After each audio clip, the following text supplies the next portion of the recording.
This is Chazz Woodson, and you're listening to the Going Offsides podcast.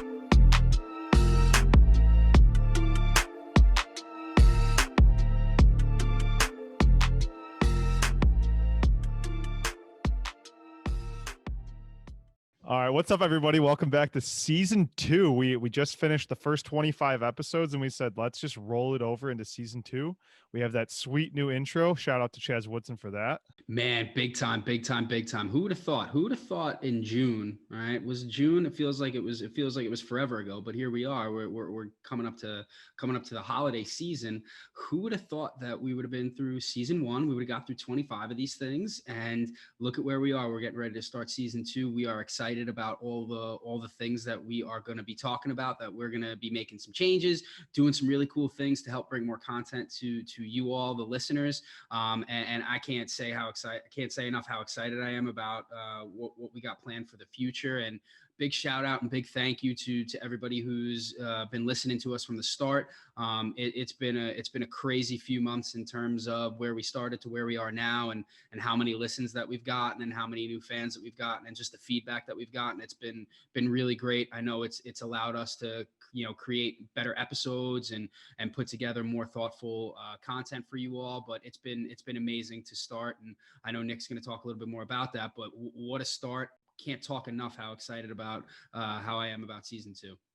Yeah, I mean, season 1 we started it off as kind of a side thing, just a little hobby, and before you knew it, we went from having just us talking about lacrosse casually to having big guests, one of which is coming up this Friday. So make sure you listen to that. We have Mark Millon, who I'm incredibly excited to share with you. That was one of the coolest conversations I've ever had, lacrosse or not, in my entire life. So shout out to Mark for that. Yeah, and let's talk about what season 2 has to offer. So, you've already heard it. We have a new intro. Again, shout out to Chazz Woodson. He was, I think, just as excited as we were. Absolutely. Then we also have on the Lax All Stars website, we are going to have our own landing page. So it is laxallstars.com/going-offsides. That's all one word. At that landing page, you can get 20% off of the LAS Insider subscription, which gives you discounts and sweet access to insider info. You also get 20% off at the LAS store on all LAS apparel. Here we go. This is the big one. We're dropping it right now. We are going to have our official Going Offsides apparel line. All right. Now, that's going to include our Grow the Game t-shirt. Shout out to LAS for doing everything that they can to support us. And it's been a great partnership so far. And with that, we're going to have an apparel line out from, we can't really talk too much about everything that's going to be in there, but we know that it's going to start with a launch of our Grow the Game t-shirt. It's going to be a sick little color scheme. It's going to have an awesome logo. I think everybody's going to enjoy it. It's going to be really cool to have some merch for all our fans out there. Yeah. I mean, if you're like me, I had a Grow the Game shirt with the white with the red and blue graphics when I was a kid. I was probably 14. I bought a Grow the Game shirt, lived it, started a bunch of programs. It was awesome. Now, full circle, we've got a black and gold one coming out, and there's going to be some other stuff in that line as well. But it's just really cool. So if you want to, we obviously don't do ads really in our show. And if we want to keep it that way, like, grab a t-shirt, would love it. It's a great t-shirt to begin with. LAS, they put a lot of the proceeds of a lot of the products online into growing the game and different projects that they're working on all over the world. So, support us, support the game, grab a t-shirt. They look sick. I mean, what else do you need a reason to buy a t-shirt for? It looks exactly sick. Right. Exactly right. It's going to go to the store and help us out, and that way we'll be able to continue doing this. Also, if you're not following us on Instagram, that's super important for a couple of reasons. One, it shows people that we want to work with and do giveaways with, that we have a following. So by you following us on Instagram, we do giveaways with equipment and apparel, and we're going to be able to continue to do that. And part of that is we've teamed up with LVL Lacrosse, who is our guest today, and they've agreed to give away nearly $500 worth of stuff in one big prize pack. So make sure you get over to the Instagram, which is going_offsides_podcast on Instagram. And if you get there, the instructions are on the post, but we're giving away a rebounder, a stick that literally comes apart that you can put into your bag, a regular stick, and a couple t-shirts. It's incredible stuff out here from Level, and we're really, really appreciative of their support. And we can't wait to see that company grow further. They've already sold out completely of their first batch of everything. That this is something that, you know, we all travel, everybody's traveling to all these different tournaments and everything like that.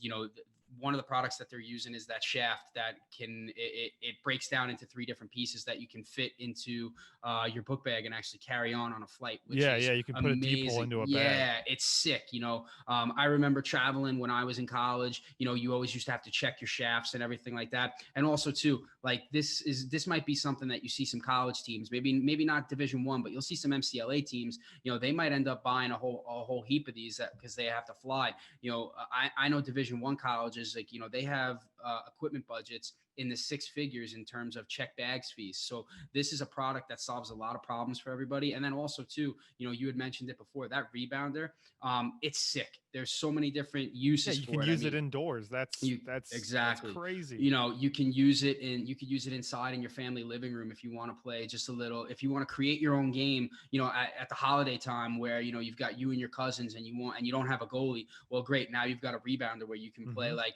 you know, everybody played broom ball in the dorms when they were in college. You know, now you have something where you can maybe take that next step and play, you know, with a tennis ball, you can play lacrosse indoors and not, you know, it's sturdy, it's durable. And it's it folds really, up and packs into a bag. That's wild. The other And thing about it too, your game thing, it's got the other rebounder part where it's got the 2 holes in it, so you can actually practice that accuracy and make a game out of it. So super pumped about what Level's doing. They're doing a huge giveaway with us over on Instagram, so make sure you go check us out over there. And let's just get it started. Well, man, it's good to have you on. It's good to see you face to face. It's getting crazy, man. Things are wild. I see on your website everything's pretty much sold out. Yeah, so we were very thankful for that. We had it's been nuts. So trying to do everything during a pandemic and like build everything and get people interested and excited, especially for travel-based products. It's a challenge, but we've been thankful. You know, the lacrosse community has been super supportive. We sold out of our pre-orders. So we've got those that we've been starting to ship out. And so we've got more on order now. And so we can't wait to get everything in front of everybody for the holiday season again. So 2 stories, I guess, come off of that. One, I ended up doing some business plan competitions while I was in college. Got a lot of great exposure. Got a lot of Damon John. Damon John was at one of them. We had Dick Schultz, the founder of Best Buy, was at one of them. So I got to meet a lot of really cool people and get a lot of great feedback from some of these guys that you see that have started multi-million and billion-dollar companies that are doing great. So that's helped me prepare and how to think about how to do this. But that also helped me out in my career, right? So I was able to, once I graduated, get a really good paying job, be able to do a lot of this to where it's like, all right, I can pay for this. We can do this ourselves. I've made the investment, right? This is like my hobby. People like to go and get into different things and spend money on things. My hobby is making things, right? Like that's what I like to do. We've built other companies and we started selling that, but this is my thing. Like this is what I enjoy doing. That's where I want to spend my money. So I'll spend my money to do that. And it's like, all right, we can do that. We can try to figure it out because, hey, I came to this country like as a refugee, didn't have anything. So I want to be able to build that and, you know, live that American dream, be able to go from, I don't want to say rags to riches, right? Like you had to figure it out. Like we had $20 in our pockets when we moved here, but being able to do that and say, here's what we've built. That's my goal, right? Like I'm not trying to build my brand. I'm trying to build a legacy. That's what LVL is about, right? Like Level Lacrosse and Level Sports, like it's our overall umbrella is we can do it. We can build something cool, but I don't want to be in the spotlight, right? It's not about me. It's not about my team. It's not about my guys or anyone else trying to do this. We want the brand and the mission of what we're doing to outlast us and to go on from there. So, I mean, what other stuff do you guys have in the pipeline? I mean, you said you're going to roll out a line of not traditional in the sense of leather sticks, but like a more traditional version of a lacrosse stick that does not break down. And, we do more standard. So by the time this launches or this podcast gets released, we will have launched our altitude stick. So I think I've told you the story in just conversations that we had, but again, we were refugees when we came here. When I started playing lacrosse, my parents didn't have a lot of money. So I actually got my first stick from my friend that moved down from New York, introduced me to the game, gave me my first stick. which was awesome. Once I got into it, my parents didn't have $300 to go spend on a new STX stick or a new Maverick stick or something like that. I remember my first stick was a STX Mr. Miyagi with the Proton power on there that I got from Lacrosse Monkey for like 80 or 90 bucks on sale, right? It was a fine stick, but man, that thing was super heavy. It was like, it wasn't the latest and greatest thing that Mr. they were making. Miyagi. I Yeah, don't think I've even heard of that. no, yeah, exactly. That's my point. I've heard of a Proton Power. I never heard of Had the Mr. Proton Miyagi power on there. It was a Mr. Miyagi shaft. I think I might still have it somewhere too. But it was like I wasn't getting the latest and greatest that was created at that time. Wasn't getting the best quality materials. And for this altitude, it was, let's make something that's really great quality and a great value, right? So that way, no matter what you buy, I'm not buying a 6000 series aluminum shaft that takes one check and is going to break in half. So for us, we've got the altitude that's coming out, and we're going to have it really competitively priced. So I'll leave that as a surprise for everyone that we can drop a link in there to go see it. But you're going to get a titanium blend aluminum alloy shaft with a solid head that we've custom designed with a great end cap to be able to just go out and buy and play for almost next to nothing when you compare it to the price of other shafts out there. And just like the rest of our products, it'll come with a lifetime warranty. So if anything happens on it to where it fails, we'll replace it. Keep it, breaks, we'll send you a new one. Yeah, I think my first stick was definitely like you. So I was an Army brat, and then lacrosse was new to us. My dad signed me up. He's like, "Hey, you're gonna go to lacrosse practice." And being in Michigan, just like you being in your area near Louisville, I was like, "What's lacrosse?" And so luckily our coach was this guy that went to college in Boston. He knew lacrosse. He was our rec coach. And my parents took me. I had a used bucket helmet, like the old school, like American Pie style, not, and even older than that, not even American Pie where it was like a CLH2, like the actual like old bucket. Oh man. And I had a used stick. I was like, who even, now I look back at it, I was like, who even sells a stick to play it against sports? Like, so I had a used stick to have no idea what it was. I had the leathers wrapped around the throat. I just remember the first stick I ever got was an F that I actually bought was an F22, which such an underrated shaft. Yeah, because I mean, no one could afford the F55 at that point, but F22 is a great shaft.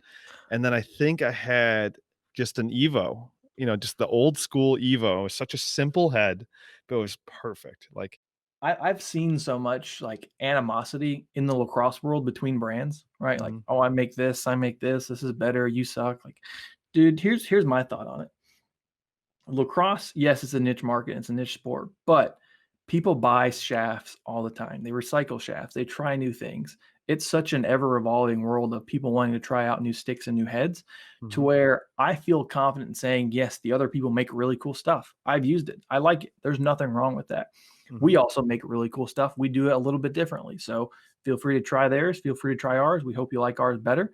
But I'm at no point going to discount or kind of dog anyone else that does something, just because at some point this was started by one person. They had an idea, they did it, and great. Kudos to you. And that's what we're trying to do. So I don't ever want to sit here and bash another company or something else that they make, because someone's behind it, someone's trying it, and hey, more power to them. Entrepreneurship is, I would say, a lonely hobby to have, mainly because I'm sure any of the other guys that you talk to will attest to this, but man, you've got to grind. Like when you're first coming up with that product idea and like thinking how I can build this, how can I create it, especially when it's something so new, you've really got to spend the time figuring it out, refining it, testing, doing these different things. And I spent so much time with my team to where I got out of the lacrosse world more than I would have liked to have been.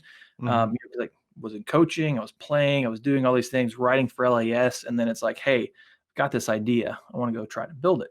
Now, unfortunately, you got to think about how I don't have 80 hours a day, so I've got to prioritize different things and gave up get out of everything that. else. So I've missed some of those connections with a lot of the up and coming guys now, but it's like, man, that's one thing I've missed the most, is being so involved in the community that I was before. But hopefully with Level Lacrosse, we'll be able to kind of get back in there and start making those connections again.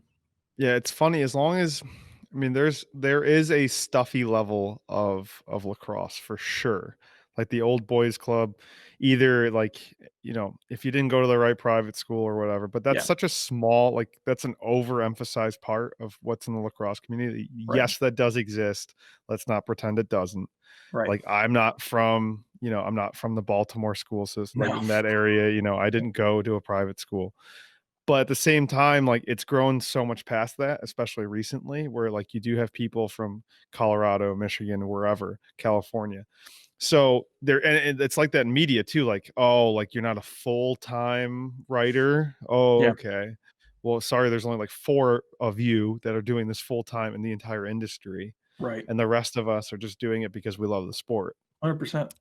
So it's really funny how that's all kind of come to be, but lacrosse is really a open place where I've seen probably, I mean, COVID's accelerated this, but I've seen 10 podcasts pop up just in the Yeah. last year. And sometimes it's a college kid, but like the quality of the guests that you can get, it doesn't hurt to know people. Phenomenal.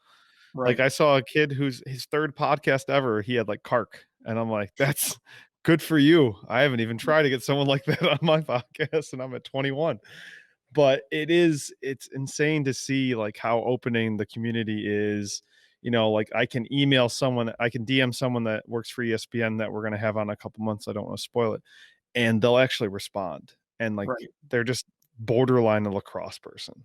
Like they're new to it and they're still like, yeah, let's do it. I'm willing to help out. Like, why not? I think I might know who you're talking about. Man, I'll tell That's you what, awesome. from a cultural perspective, no one in Bosnia plays lacrosse. I might be the only Bosnian I have ever met to play lacrosse. But I will caveat that by saying there is a lot of lacrosse popping up in Serbia and Croatia. Mhm. So, Yep, I did a Serbian episode. Yeah, it's kind of wild, but hey, man, if you get big enough, you can just sponsor your own Bosnian lacrosse team one day. so 'Cause this is a great segue. That's part of the reason we've started the Next Level Foundation too, right? So okay, if you go to our website, you go to our Instagram page, you'll see that for every stick that we sell or any lacrosse item that we sell, we donate a piece of equipment to a program in need. Reason we did that is I've thought about how me going back from growing up in the States to visiting people back home in Bosnia, we bring stuff over to them, right? Because they don't have access to it there. It's harder to get. It's much more expensive. It's a whole slew of reasons why it might not be accessible. Mhm. So for us, it's how do we take our successes that we'll have here and use that to drive a good cause? And it's super simple, right? Like we don't want anything in return from these people. It's, hey, you're going to sign up to be part of the Next Level Foundation. We'll set up a structure and a arrangement here to where we sell everything per quarter. Per quarter, you tell us what you need, we send it out to you. That's it. So if you need sticks, great, we make them. We'll send them to you. But if you need gloves, if you need helmets, if you need shoulder pads, it's not just about, hey, we've sold an aviator, we're going to send you an aviator.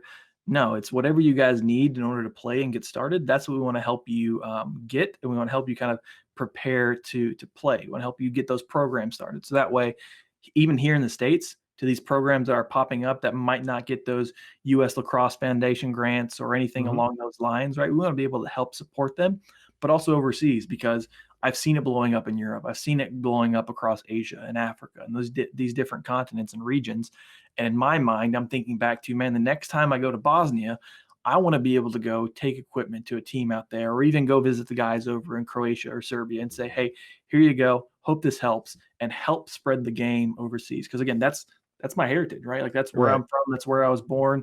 I've lived in the States for 23 years now. So this is home, but that's still my culture. And that's where I want lacrosse to grow, because I love it. I think everyone else gets the bug too once they pick it up and start playing. So I want to see it grow across Europe too. So that was kind of one of the biggest reasons of how do we take this and how do we give back to the community that's helped kind of get us to where we are. And so if someone is interested on the recipient side of that to sign up for this program, is there a way to do that through your website, or because I'm on it, or do they just leave a comment, or Yeah, should so they they can email reach you out. or? If they go to the contact us page, simple, just drop us a name and put in the message that you're interested, that you've tell us your story a little bit, who you are, what you've got. We'll set up a call with you and we'll kind of figure out what you need, how we can help, and how we can make this work, and what we can do to help you out. But outside of that, if you reach out to us on Instagram, Twitter, Facebook, LinkedIn, I mean, anywhere you find us, let us know. And one of our guys will, if it's not myself, one of the other guys will get back in touch with you, and we'll be able to set something up. Or you can send us an email directly to support@lvllax.com. So as far as developing new stuff, I know you're going to have the a regular stick. You have the rebounder. Do you have anything else kind of brewing in that brain of yours? We do got a few things. We got a little secret that we'll keep that was going to be coming out here probably in the next 6 months. We'll start talking a little bit more about it. But one thing we can talk about is we've gotten such great responses from the rebounder and people enjoying it. And especially I think when you think about how you could use this rebounder indoors, wherever you go, taking it with you, popping it up, not having to keep something outside or just being able to move it from the garage to the office, anywhere you are. We've had a lot of people ask us, hey, would you make one that's a little bigger? So we said, sure. Okay. Yeah. Because I mean, that's kind of the biggest thing is this one, the Apex that we have right now, it's meant to help refine your accuracy. One with the shooting target too, if you do want to improve your shooting accuracy, but also with the rebounder frame itself. It's a small space. It's about 2 feet by 2 feet. So that way it really focuses you on target practice, right? So I really want to make sure I'm throwing the ball and it's going exactly where I want it to go and it's coming back how I need to. So that way, if you think about as someone who's coached, you've coached too, like I'm trying to throw directly into the box, right? And think about the box around the stick of the player receiving the ball. So this rebounder is built with that in mind. So if I can get used to throwing the ball around about the same amount of space every time, I know if I'm out on the field trying to throw this to somebody and that's kind of the box that I'm aiming for, within 2 feet, they're going to be able to grab that. Where's the name LVL Lacrosse come from? Yeah, so that's a great question. So when I started LVL Lacrosse, I was in college and I actually didn't want to start the company. So it started off as I was in one of my entrepreneurship classes, and it was a marketing course. And my professor had a project for us to submit ideas that we're working on and submit an initial plan of here's what the business could be and here's how it could look. Right. I actually had something I was working on, which I wish I could tell you more about it, but it's coming out. I think we've talked about it offline, but it was a tech-based product that we were working on. And I had the idea, decided, you know what, let's put up this post and let's see what people say. I got such a great response from my professor in my class that she was the one who was like, hey, you should do something with this and think about, moving forward. So she kind of gave me the kick in the butt that I needed to say, this could have some traction. And then we use, a lot of market research, different things like that to figure out if this would work and if it made sense. But when at that point you started thinking about, what do you call this thing? What do you call the company? What do you want to do? And for me, it was easy, right? When I played lacrosse, whenever I do something, I'm always thinking about how do I get to the next level? So that's the biggest thing. So it's like, I'm always trying to get to that next level of whatever I'm doing. I want to always learn, continue to grow, and to continue to improve. So in my mind, the name LVL Lacrosse kind of really played on that. It's, hey, we're trying to help you get to that next level and level up. So many different play on words on the word level. Right. Yeah. That's what we're trying to do. And rather than just doing LEVL, which we decided to be a little bit different. LVL, LVL Lacrosse. But that was our mindset of we always want to help people get to that next level, whatever it is that they're doing, whether it's lacrosse, another sport, or they're going from high school to college, middle school, trying to get to from JV to varsity. We want to give them the tools that they need to reach that level that they want. Beautiful. And it sounds like with your pricing and also your next level foundation, you've kind of also been leveling the playing field, if you will. Yeah, that's good. I like that. I was like, that's at first I was like, is that what he's talking about? Because I feel like that's kind of the vibe of the company. Is it's just creating more level playing field, making everything more accessible. Yeah, no, that's for sure. And that's what we want to do. We don't want it to be just a select few of guys getting the latest and greatest stuff and the coolest stuff and the stuff that's maybe prototype being tested out. We want to make things. We want to make them really quick. And then we want to give them to everybody, right? Test it. Tell us what you think. If you like it, great. If not, let us know too. And we want to find out how we can improve it. That's one beautiful thing about being a small company is we're really agile and can move really quickly. So if we get 50 people telling us the same thing that can be improved, we'll do it, right? We'll take that into account. We'll build it. We'll test it. And then we'll see if V2 is better.